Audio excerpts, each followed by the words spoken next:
Hey, third gen friends, just one last video before I call it a day. This is that new gauge cluster that I put in the V6. This is from the V8.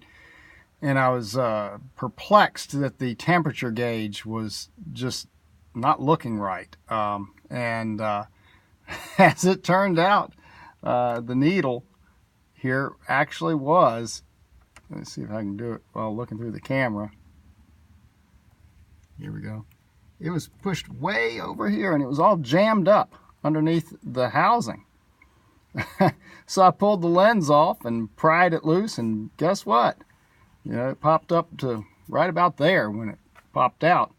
That was after I probed around under the hood, and I did find the wire for the coolant sensor, but before I started taking all that apart in the dark, I decided, you know what? It's easier to take that lens off and take a look at that needle and see if it's physically stuck, and it was. And if you turn the key on, see that?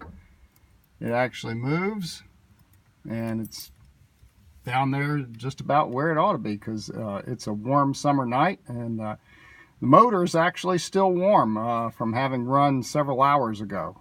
If you put your hand on the intake manifold, you can keep your hand on there, but it's not comfortable even after all this time. So yeah, it's probably about 100 degrees under the hood. So hey, look at that, it's reading correctly. This car's, even with stock exhaust, it's a little too loud to run this late at night because it's almost midnight, and I want to stay on the good side of the neighbors as best I can. But there's the report. I'm going to do some more stuff with it tomorrow, but looks like the temperature gauge may be working on this gauge cluster after all. Exciting news. Good night.